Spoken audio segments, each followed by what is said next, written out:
Bienvenue sur Le Crossman, le podcast français 100% MX. Ici, on parle après-course, tests, interviews, conseils, motolife, récap et bien plus encore. Venez écouter ce qu'il se passe devant et derrière la grille de départ. Case.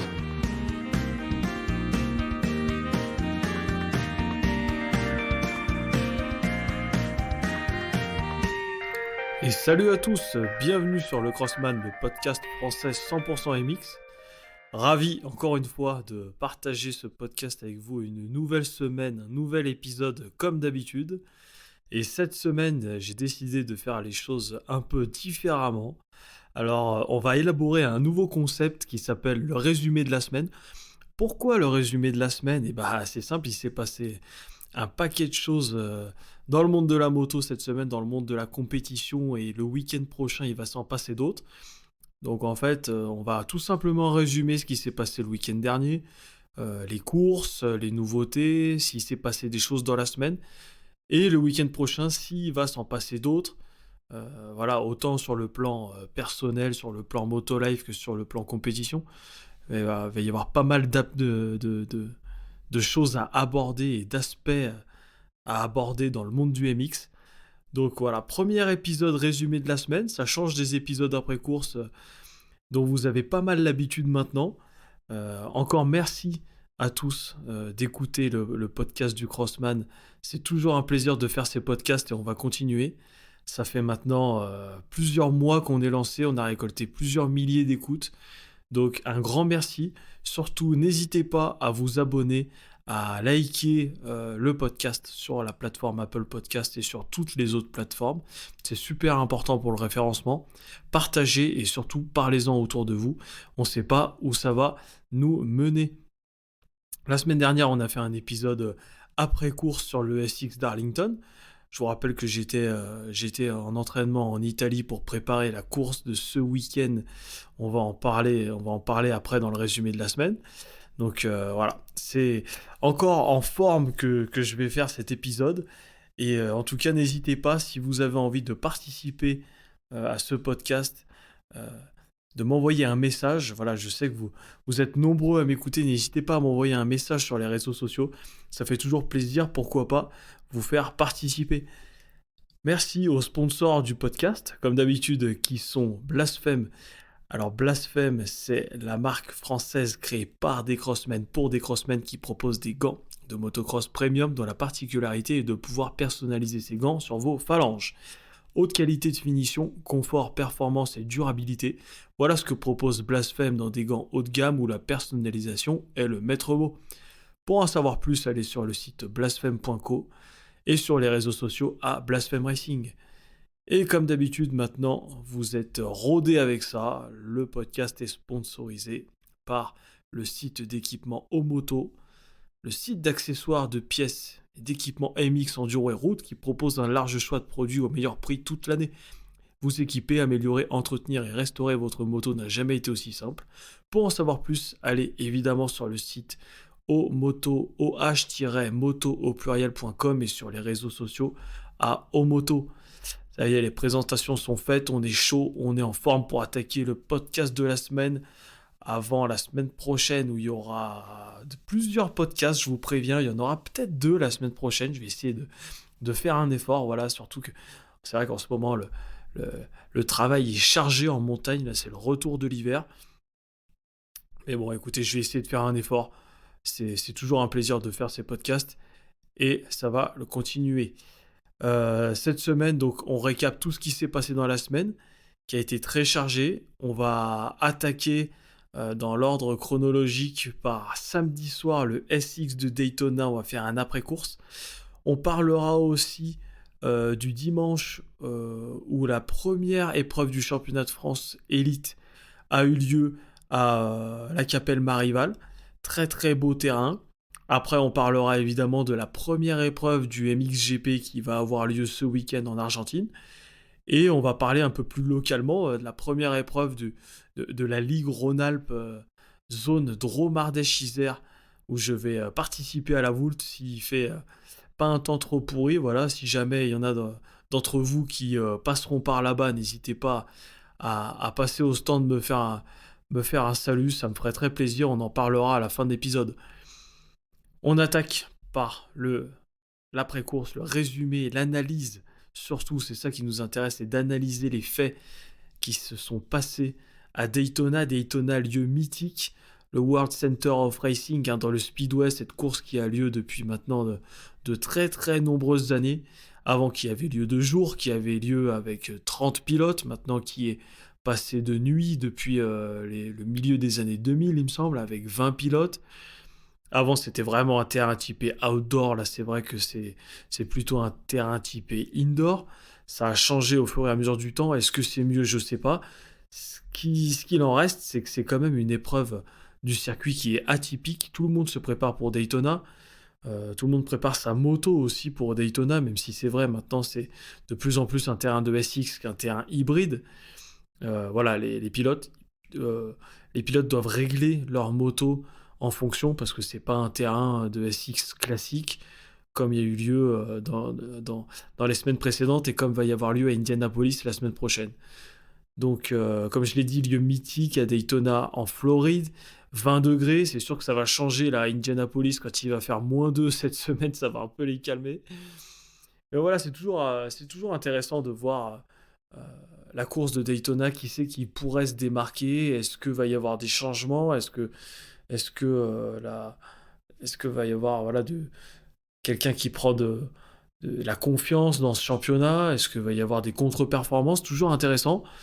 Le terrain, par contre, ce qui était dommage, c'est que c'était le même que l'an dernier. Le terrain toujours créé par Ricky Carmichael, hein, c'est son terrain signature. Ils embauchent l'ancienne légende de la moto pour construire le terrain. Il n'a pas changé quasiment d'un poil comparé à l'année dernière. C'était un peu dommage. Je sais pas pourquoi. Ils ont trouvé que c'était un terrain qui marchait bien, donc ils n'ont pas changé. J'espère que que la saison prochaine, pardon, il y aura un nouveau terrain. Et surtout voilà, que ça sera encore un peu plus typé outdoor pour vraiment faire une scission dans le championnat avec cette épreuve. On arrive quasiment à la moitié du championnat. C'était la 7e épreuve, il me semble, ou la 8e. Voilà, il y en a 17 au total dans ce championnat SX. Ça marque un tournant. Est-ce que il y a des pilotes qui se démarquent? On en parlera à la fin de cette après-course de Daytona. À noter aussi, malheureusement, le retour et le crash instantané de notre pilote français Dylan Ferrandis, qui a fait une lourde chute durant le Praise Day. Donc c'est vrai que voilà, le Praise Day, c'est toujours le vendredi. Les pilotes ont l'occasion d'essayer la piste, d'essayer les enchaînements. Et voilà, ça s'est pas bien passé pour notre pilote français qui passe par devant. Vous avez vu certainement la chute sur les réseaux sociaux. Il passe par devant la moto. Voilà, il se fait. Donc, il se met le crâne par terre sur la réception du on-off. Il se fait prendre les jambes dans le guidon. Enfin, voilà. Un crash un peu similaire à Cameron McAdoo, à Atlanta, qui avait fait une grosse chute. Voilà, surtout similaire avec les jambes dans le guidon coincées. Et donc, il n'a pas pu participer à la course de samedi. On espère que ça va aller. Il devrait être normalement de retour à Indianapolis. J'espère que ça va le faire pour notre pilote français. Il aurait pas pu espérer pire, hein, de revenir, surtout sur une course comme Daytona, qui est une course difficile, de revenir et de se mettre une tarte comme ça dès le début. Je sais pas ce que vous en pensez. Est-ce qu'il aurait dû revenir plus tard, être plus frais mentalement, parce que c'est vrai qu'on sait que après une grosse commotion cérébrale comme il a eu, c'est quand même dur de revenir, hein, même s'il y a eu un protocole fait par l'AMA, un protocole pour être sûr qu'il puisse revenir en forme. C'est vrai qu'il y a toujours moyen de réussir ce protocole et de pas être quand même à 100% sur la moto. Est-ce que ça a joué? On sait pas. Donc vraiment dommage de voir Dylan Ferrandis chuter. J'espère que ça va aller. Adam Cianciarulo, encore absent avec son problème et son aggravation de la blessure qu'il avait au poignet. On verra s'il sera de retour à Indianapolis ou l'épreuve d'après, ça devrait pas prendre trop de temps. Colt Nichols, le pilote du HRC avec son contrat SX Only chez Honda, absent également. Et surtout le fait marquant de cette épreuve de Daytona, c'est RJ Hampshire qui est venu dans la catégorie 450 pour la première fois de sa carrière en Supercross. Il a réussi à avoir un guidon, donc le même guidon Husqvarna qu'il a en 250, mais cette fois-ci passer à la catégorie Rennes pour tout simplement se préparer éventuellement à la saison prochaine. Et on a vu que le RJ Hampshire, eh ben, il a bien marché. Parce qu'au final, avant de commenter ses finales, c'est vrai qu'il a gagné sa hit 450. Premier essai en hit, première victoire. Je m'attendais pas à ça de sa part, parce que c'est vrai qu'en 250, on le voit avec les frères Lawrence, c'est vrai que voilà, il est juste un cran en dessous à chaque fois. Il a la vitesse, mais il réussit pas trop à s'imposer sur les épreuves. Alors que là, c'est bizarre, je l'ai senti complètement en confiance sur la 4,5. Il a fait le all shot dans sa hit, il est allé chercher la victoire. Et non, c'était beau à voir, hein, pas d'erreur. Il a roulé avec maturité. Bravo à lui. Vraiment, il n'aurait pas pu faire mieux pour impressionner son équipe de chez Husky, pour passer éventuellement chez les 450 l'année prochaine. On sait que pour son collègue Christian Craig, l'ancien champion 2,5 de l'année dernière, qui était sur Yamaha, maintenant est passé chez Husqvarna, c'est quand même un peu plus difficile. On va analyser la finale 250 avant de parler de RJ Hampshire et de la 450. Déjà, un bon départ évidemment de Thrasher, de Hunter Lawrence. Et voilà, le fait marquant, c'était au troisième virage dans la partie sable. Hunter Lawrence qui bloque passe Thrasher euh, et qui malheureusement le fera tomber.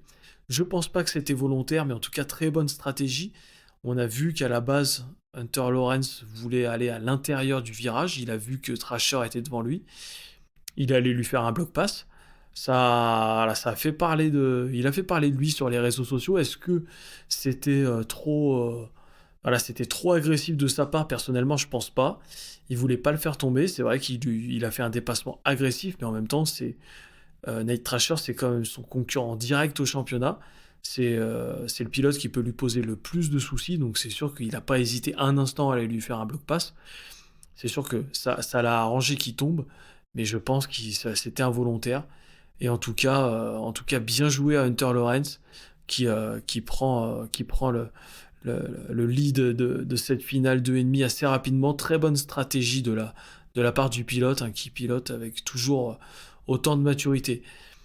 Vial, très bon départ, voilà, sur un terrain typé outdoor, on savait que ça allait lui réussir.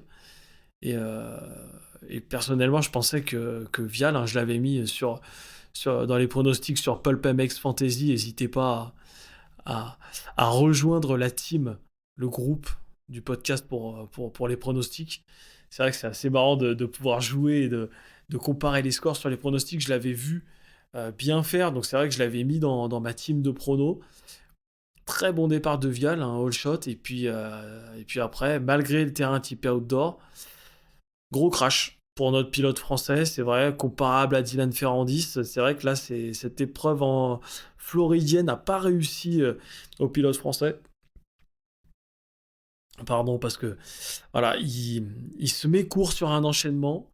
euh, et du coup, il passe par devant, il s'en met une bonne, hein, il racle le crâne sur la neige, sur la neige. Pardon, c'est mon métier qui. Voilà. Et petite heure sur la terre. Et voilà, ça aurait pu être évidemment plus grave. Il est en forme, hein, il s'en sort évidemment sans rien. C'est déjà tant mieux, on le verra à l'épreuve d'Indianapolis. C'est dommage, il était bien classé au championnat. Là, c'est vrai que cette épreuve l'a un peu, voilà, pénalisé dans les points au championnat. Mauvais timing sur l'enchaînement, passé par devant. C'est vrai qu'il a dû apprendre le supercross très vite, très rapidement. Il s'est déjà amélioré dans les whoops, hein, on a pu voir. Mais en tout cas, là, pour cette fois-ci, ça l'a pas fait. Donc, on espère qu'il va pouvoir bien s'entraîner cette semaine pour montrer de quoi il est capable à Indianapolis. Euh, et puis voilà. Le jeune, Hayden Digan. Hayden Digan qui nous a fait une grosse perf, hein, cette semaine.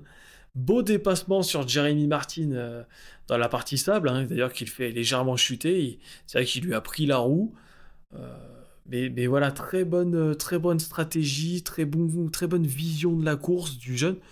C'est vrai que pour un rookie, moi je pensais qu'il allait quand même faire preuve de moins de maturité, s'en mettre une plus rapidement. Et à force est de constater que le jeune, déjà en plus de bien subir la pression des réseaux sociaux, de sa chaîne YouTube, de tout le monde qui le connaît, qui l'encourage, qui lui gueule dessus, déjà il résiste à la pression et en plus il roule avec beaucoup de maturité, il fait pas trop d'erreurs, il roule vite mais il tient toujours sa moto, il chute très peu. Donc vraiment bravo à lui. Je sais pas si vous avez entendu dans, euh, dans, lors de cette finale 250 le public qui criait à chaque fois qu'il passait et qui était content de sa troisième place. C'était vraiment impressionnant. Le public à Daytona, là, il a vraiment donné de la voix. Et c'est même quand on regarde ça, ça fait toujours plaisir à voir et on a envie d'y être. Euh, voilà, si vous voulez que je fasse des podcasts en direct des Supercross US l'année prochaine, n'hésitez pas. Dégotez-moi des sponsors, ça serait quand même sympa financièrement parce que va falloir que ça, que ça prenne un cran de vitesse supérieur. Euh, Trasher qui donc après sa chute part au fond du classement et qui rechute en remontant, en tentant de faire une belle remontée. Il était à la 8e place. Voilà, il croise des ornières dans un enchaînement, il se déporte sur la droite, il atterrit sur une botte de paille. Grosse chute, hein, il aurait pu se faire très mal. On a vu il était un peu sonné, c'est vrai, quand il s'est réveillé. Nate Thrasher, voilà, erreur de Nate Thrasher qui perd beaucoup de points sur cette épreuve. C'est dommage parce que maintenant Hunter Lawrence s'échappe un peu au championnat. Digan qui repasse 3 au championnat. Thrasher toujours 2 mais qui perd vraiment un gros nombre de points sur cette épreuve. Est-ce que c'était un manque de lucidité de la part de Nate Thrasher? Est-ce qu'il voulait absolument remonter au plus vite? Il a été impatient. C'est vrai que c'est dur à dire, mais dans les cas comme ça, c'est dur de gérer, de garder son sang-froid. Euh, c'est vrai qu'il faut vraiment faire de gros efforts pour pas chuter. Là, c'était un enchaînement assez piégeux. Ça a pas pardonné. Et voilà, vraiment dommage de le voir chuter, de perdre autant de points en championnat. Maintenant, ça va. Voilà, le championnat perd un peu de piment, malheureusement, parce que c'est vrai qu'Hunter Lawrence a beaucoup d'avance. On verra ce que ça donne à Indianapolis. Mais c'est vrai que maintenant, pour contrer l'Australien, ça va être assez difficile. Michael Mosiman, on peut passer à lui. Et lui, le problème, c'est que Michael Mosiman, sur sa gaz-gaz, les semaines se suivent et se ressemblent parce qu'il chute encore à mi-manche, il s'en met une belle. Et, euh, et puis voilà, c'est toujours la même rengaine. Est-ce que l'année dernière, on savait qu'il pouvait jouer la victoire, il faisait des trucs intéressants à chaque manche, il avait une bonne vitesse. Là, il manque un peu de vitesse et en plus, il se met des tartes. Donc là, il y a vraiment un problème de la part de Michael Mosiman. On sait que c'est sa dernière année, il me semble, chez Gaz Gaz. On verra bien ce que ça dit à la fin de la saison, s'ils vont le garder ou pas. Mais voilà, très, très difficile. Ça fait mal au cœur de le voir tomber encore et de continuer à s'embourber dans ses problèmes. Euh, voilà, pour moi, Hayden Digan, c'est vraiment la grosse performance de ce week-end avec Max Ensi, mais on savait qu'il était rapide, il a fait des très belles performances sur les courses précédentes. Max Ensi qui fait 2, Hayden Digan qui saute les whoops, qui montre qu'il roule intelligent, qui prend pas trop de risques. Est-ce que Hayden Digan est plus mature que Mosiman? Ça, en tout cas, ce qui est sûr, c'est qu'il tombe moins et qu'il a quand même plus de vitesse. Donc voilà, à voir sur les prochaines épreuves. Je lui souhaite vraiment de continuer comme ça, Hayden Digan, de faire tous les tours. C'est la stratégie, on en avait parlé dans les épisodes précédents. C'est la stratégie mise en place par le clan Digan et par l'équipe Star Racing. C'est vraiment de faire tous les tours, d'accumuler de l'expérience pour peut-être l'an prochain pouvoir jouer le titre. Après, je voulais parler aussi du gros, enfin voilà, du problème de cette côte est. Pour moi, c'est maintenant, voilà, il y a une grosse différence de niveau entre Hunter et éventuellement les autres. Parce que Hunter Lawrence, il met quand même 30 secondes au cinquième. Ça, c'est quand même parlant. Ça veut dire que 30 secondes au cinquième, il a un niveau au-dessus. Est-ce que la côte Est est moins, je dirais, moins homogène que la côte Ouest? Peut-être. C'est vrai que la côte Ouest, on voit qu'il y a Jet Lawrence au-dessus, après il y a M. Shire et McAdoo juste derrière, mais on a l'impression que le- c'est mon ressenti, le panel de pilotes est un peu moins homogène sur la côte Est, donc ça facilite Hunter Lawrence dans la prise du championnat. Voilà.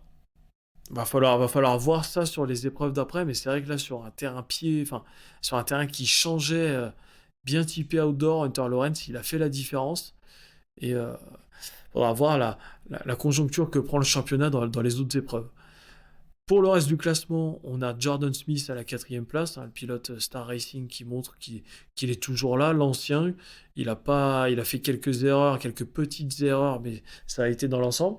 Jeremy Martin, moi je l'aurais vu encore mieux que ça, il a fait 5e. C'est vrai que lui, le spécialiste de l'outdoor, le double champion outdoor 250, il me semble, en 2014 et en 2015, montre qu'il est quand même là.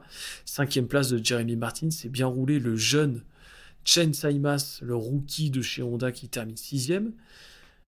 Meilleure position de l'année pour Chris Blose, qui termine 7e.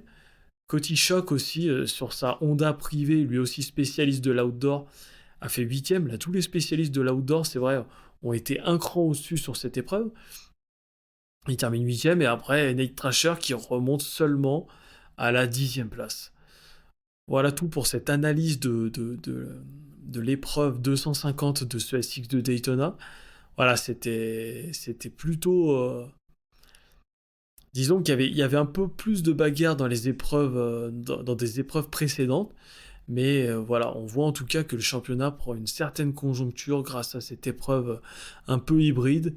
Et on a hâte déjà d'être la semaine prochaine à Indianapolis. Pour ce qui est de la catégorie 450, on a eu un très bon départ de Delay Tomac et de Cooper Webb. Chase Sexton un peu plus loin, un tout petit peu moins bien au départ. Et surtout, on a eu Cooper Webb dans le premier virage après le départ qui fait le coup du père François, qui fait l'exter à Eli Tomac et qui lui met direct pour prendre la tête de la course. Donc très bonne vision de la course, très bonne intelligence de Webb, hein, qui nous habitue à ça vraiment toutes les semaines. Là, il monte vraiment en puissance, hein. Je ne sais pas qui c'est que vous avez dans les pronostics pour gagner le championnat. C'est vrai que Thomas, il est fort, et Webb, il montre qu'il est toujours là. Et il va falloir compter sur lui pour se battre comme un acharné jusqu'à la fin. Voilà, Webb, Tomac, très bon départ. Webb qui prend la tête. Et on a pu voir aussi Tomac, dès les premiers tours de course, qui regarde ce que son adversaire fait et qui après après les enchaînements prenait inter juste avant la section de whoops et qui sautait les whoops dès le début de la finale. Donc c'est vrai que ça a été assez impressionnant, enfin assez étonnant de voir Eli Tomac sauter ces fameuses whoops, parce qu'on sait que lui c'est un dribbleur, hein. Il fait que dribbler les whoops. Et là, est-ce qu'il s'est dit bon, écoutez, les whoops sont défoncés, je vais quand même assurer le coup, les sauter, montrer que je sais sauter, faire intérieur sauter. C'était beaucoup plus constant que dribbler les whoops, où pas mal d'erreurs étaient possibles. C'est ce que Webb faisait devant. Il apprend des pilotes qui chassent. Donc très belle intelligence de Tomac, qu'il a montré sur de nombreuses épreuves. Et puis là, voilà, ça allait être dur de le battre, hein. C'est sûr que Tomac, je l'avais mis devant dans les pronostics, et puis au final, ça a pas raté, hein. Malgré une intelligence de course de Cooper Webb dans le sable qui prenait toujours les bonnes traces, on a vu que Tomac a pu remonter sur Cooper Webb, porter une attaque, et alors là, c'était vraiment le pompon sur le vélo, là, après la partie sable. Les deux, donc Tomac qui fait triple, et Webb, je pense que vous avez vu, qui tape les deux roues sur la partie haute de la pelle. Très beau geste technique. Ils étaient les deux côte à côte. Il n'y a personne qui a fait ce fameux double à l'intérieur de la soirée. Tout le monde faisait simple, enroulait parce que c'était un virage un peu surélevé. Et là, pour garder l'intérieur, les deux ont sauté le double jusqu'à l'intérieur pour garder la trace, pour pas se faire doubler. Ils se sont touchés en l'air, ils sont atterris les deux à moitié dans l'inter. Je sais pas comment ils ont fait pour pas tomber, mais c'était vraiment n'importe quoi. Et ouais, qui défend très bien sa place, qui rate quand même l'ornière intérieure, hein, ça c'est sûr, c'était très difficile. Mais voilà, qui manque de faire tomber Tomac. Et voilà, très belle action défensive de la part du pilote KTM. On verra après que Tomac a pu remonter juste après une erreur de Cooper Webb après le saut d'arrivée. Ça se dit qu'il a mis le point mort. Voilà, soit il a mis un point mort entre deux vitesses, hein, je pense, parce que la vitesse était trop élevée pour passer de la 1 et 2, c'est sûr que c'était pas ça. Il a dû faire un faux point mort entre la 3 et la 4. Euh, Vous avez vu d'ailleurs, très beau geste technique. Les pilotes, juste après le saut d'arrivée, ils faisaient une roue arrière volontaire pour ensuite poser cette fameuse roue avant dans un trou pour comprimer la fourche et l'amortisseur, pour passer au-dessus de la petite bosse et pour après faire l'enchaînement 3-3-4. Alors là, enchaînement très très rapide, très dangereux. Enfin, déjà rien que le voir à la télé c'était impressionnant, mais alors le faire en vrai. Et vraiment cette faculté des pilotes à faire des gestes techniques comme ça, le haut du paquet des pilotes, c'est vrai, à comprimer les suspensions quand il faut pour sauter des petits trous de freinage, sauter des débuts de boss d'enchaînement. C'est vraiment beau à voir et c'est ça que personnellement j'adore voir dans la course. Donc Tomac juste après le saut d'arrivée qui double Webb sur son faux point mort. Et après, voilà, Tomac devant et Webb qui lâchera pas la grappe à Tomac jusqu'à la fin de la course. Et c'est ça, ouais, Webb il essaye de, de manger ses coéquipiers mentalement. Là on sait que Daytona c'est le terrain de jeu de Tomac. Ça ne l'a pas fait, mais Webb qui termine seulement à 1 seconde 5 de Tomac à la fin de la course. Ça veut dire que si jamais Webb il en est là à Daytona derrière Tomac, sur les autres épreuves ça va faire mal, il va peut-être finir devant. Et je pense même qu'Indianapolis, qui est un terrain avec beaucoup d'ornières, ça peut lui correspondre à Cooper Webb, lui qui vire à l'intérieur des virages, qui vire limite à plat pour esquiver les ornières, qui a une très grande faculté technique, ça va pouvoir le faire. On peut parler également de Chase Sexton. Chase Sexton qui est pas tombé, mais alors, 20 Dieu, le nombre d'erreurs qu'il a fait, comme on dit en Savoie. Non, c'était vraiment impressionnant, hein. Là, erreur sur erreur, il s'est décalé sur le petit triple avant justement le gros triple qu'il y avait avant les whoops. Il a manqué d'atterrir sur Justin Barcia de peu. Justin Barcia qui a dû sortir du terrain, il cale, il veut repartir. Barcia énervé, vous le connaissez comme jamais, qui veut le doubler direct sur l'action. Il fait l'extérieur, il se rentre dedans, voilà, Barcia tombe. Donc vraiment, déjà Barcia énervé. Dès que vous faites la moindre erreur, il va être là pour essayer de concrétiser son truc. Et Sexton, trop d'erreurs. Est-ce que il a voulu changer sa partie cycle pour avoir plus d'adhérence? C'est vrai qu'on sait qu'il a qu'il a eu déjà des pertes d'adhérence de la roue avant les dernières semaines. C'est vrai que j'avais dit qu'il faisait confiance en sa roue avant, mais peut-être trop. Euh, j'ai l'impression il a assoupli sa fourche, il a ramolli sa partie cycle pour avoir plus de traction, plus de confort. Est-ce que ça joue pas sur le fait qu'il a fait beaucoup d'erreurs? Peut-être. Je trouve que sa moto était bien avant, c'est juste quand moi des fois j'ai envie de lui dire mais Chase en fait c'est pas du MotoGP. T'es pas sur le bitume, t'as pas une adhérence parfaite, le terrain il change tous les tours, c'est pas tous les tours pareils comme en piste. Là, au bout d'un moment, t'es peut-être arrivé aux limites physiques de la moto, du pneu aussi. Il va tellement vite au chrono, on voit qu'il dépose tout le monde. Là, il est encore devant de presque 1 seconde. Tomac, d'ailleurs, Là, c'est marrant, il fait quasiment 2 secondes moins bien au chrono que Sexton. Alors qu'on a vu qu'en finale, voilà, il était devant sans problème. Donc c'est vrai que peut-être que des fois, Chase Sexton est un peu aux limites physiques de la moto, limites physiques du terrain. Il roule au-dessus au-dessus de tout. Peut-être que ça joue. Cette semaine, malheureusement, il a fait des erreurs. Peut-être que c'était dû à sa moto. En tout cas, je pense que ça peut jouer. Va falloir qu'il rebondisse. Parce que là, faire tout le temps deuxième, troisième, ça va commencer à être agaçant. Et mentalement, il va le sentir et ça va pas être bon là. Va falloir vite qu'il rebondisse, notre petit Sexton. Et voilà, vite gagner parce que sinon, là, il va se faire devancer au championnat. Est-ce que le championnat est pas en train de prendre une tournure à 2 pilotes qui peuvent se démarquer pour le championnat et pas 3? On va voir, je pense que l'épreuve de la semaine prochaine à Indianapolis va être très révélatrice. Ça va être assez intéressant. Évidemment, loupez pas ça sur le podcast.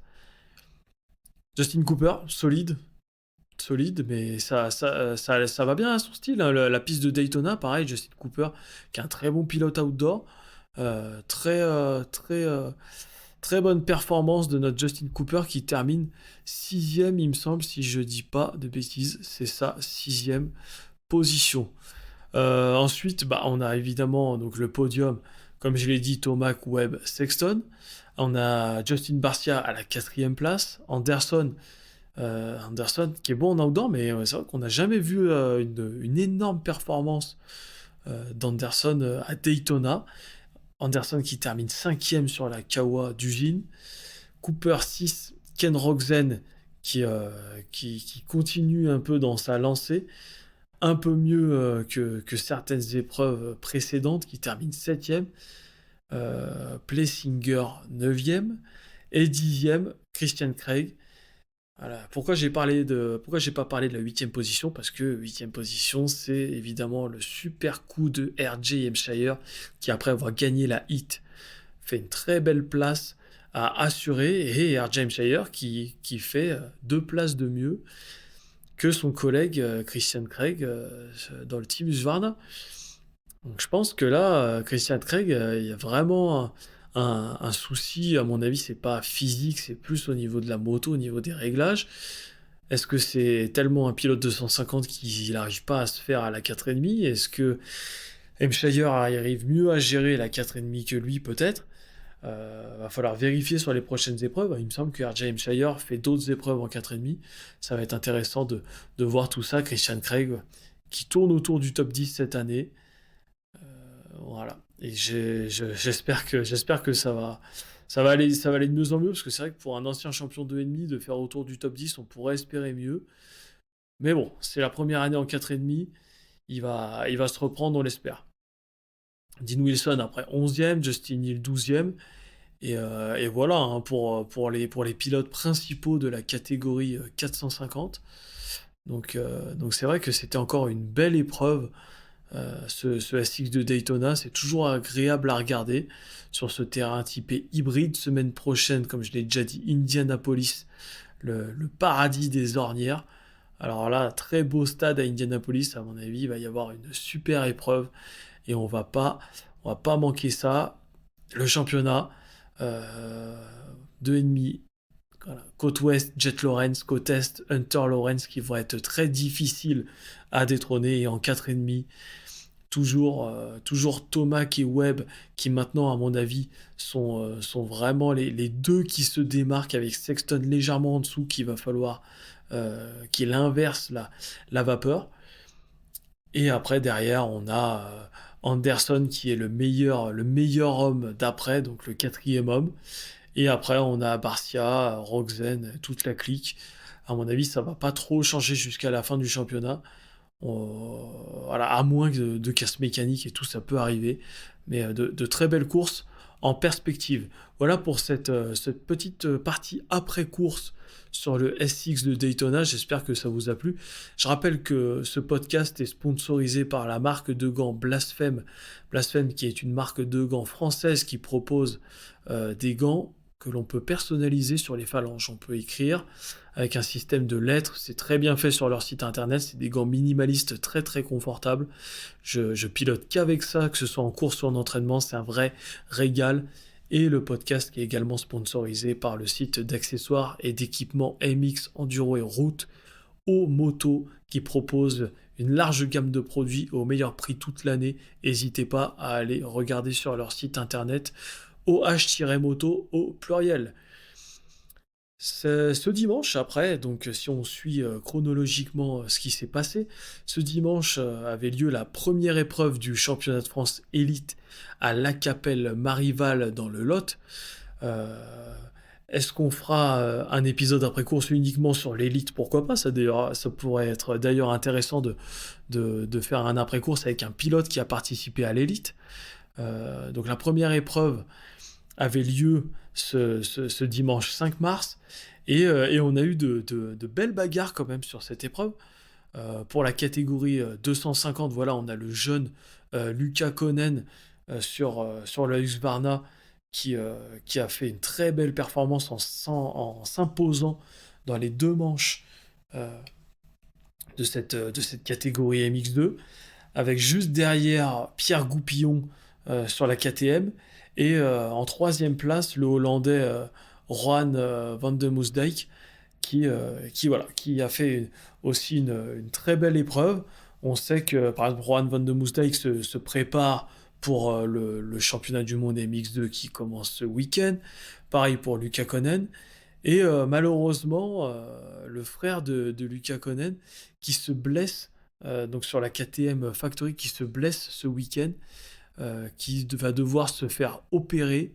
Et voilà, Sacha Konen, on espère qu'il va revenir le plus tôt possible. Mais c'est vrai que Sacha Konen, il devait participer à la première épreuve du MXGP, ça ne sera pas possible. Donc là, de mauvaises nouvelles pour le clan KTM. Axel Louis aussi, qui fait une grosse chute. On pense à lui lors de cette épreuve de la Capelle Marival. Vraiment dommage. Et on a Enzo Polias qu'on avait interviewé dans le Crossman. C'est pour ça que c'est intéressant aussi de parler de ce qui se passe en France, des courses élites en France, et pas que du MXGP et du SXUS. Enzo Polias qui marque des points dans la deuxième manche et qui termine à la 21e place au général de cette journée. Très belle performance de notre petit Zozo. Et Hugo Monzato qu'on avait aussi interviewé dans le podcast. Voilà, journée un peu en dedans d'Hugo Monzato qui termine à la 33e place du général de la journée. Voilà, c'est comme ça, il y a des épreuves, ça va moins bien que d'autres. On espère que ça va le faire pour les pilotes que j'ai encore eu l'occasion d'interviewer lors d'un épisode depuis le début du podcast. Et aussi à noter la 9e place de Quentin Prugnard, par exemple, sur la Kawa Bud Racing, la 7e place de Saad Sulimani sur la KTM, et puis aussi Marc-Antoine Rossi, hein, le jeune qui monte 5e du général de la journée. Donc très beau terrain de la Capelle Marival avec des ornières énormes faits par les jeunes de la veille. Là ils se sont lancés sur un truc, c'était costaud pour la première épreuve. Mais en tout cas ils ont eu du beau temps, ça sera peut-être pas la même ce week-end à Valence, on en reparle juste après. Pour la catégorie MX1, alors là il y avait un invité de marque hein, qui était Jeffrey Herlings, qui s'est chauffé évidemment pour le MXGP qui attaque en Argentine. Le Hollandais qui gagne les deux manches, hein, de très bons départs avec sa KTM d'usine. Et alors là, celui qui m'a impressionné quand même, c'est Greg Aranda, qui fait 2-2. Dans la deuxième manche, il est même remonté un peu sur Jeffrey Herlings pour lui mettre un peu la pression avant de le lâcher un peu.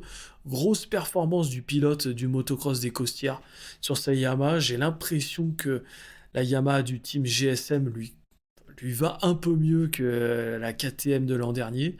Est-ce que c'est une moto qui lui correspond plus? Un cadre en alu, une moto japonaise. Voilà, on sait qu'il a fait de très belles performances sur la Kawa à l'époque en élite. Donc, énorme performance de notre Français Greg Aranda. Et en troisième position, Valentin Guillot sur sa Honda aussi. Belle performance qui fait 3 et 4 pour 3 overall. Donc c'était vraiment une belle épreuve.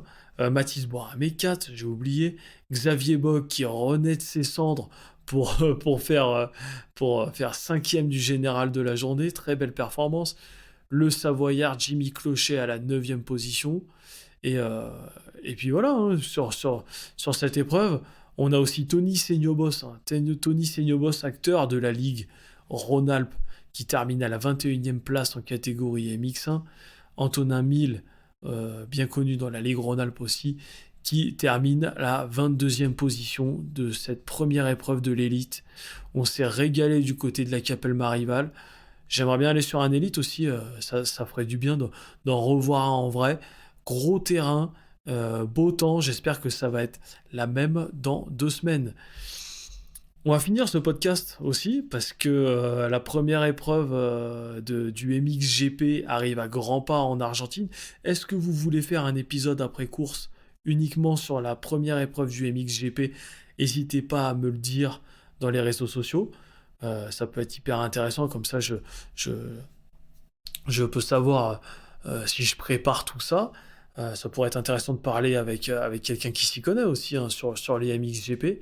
Donc n'hésitez pas à me dire. En tout cas, on a hâte de retrouver tous les acteurs MXGP, que ce soit voilà, le français Maxime Renaud, que ce soit Jeremy Sewer, que ce soit Romain Fèvre sur la nouvelle Kawa. D'ailleurs, je ne sais pas si vous avez vu les résumés de la course inter qu'il avait fait en Angleterre et tout.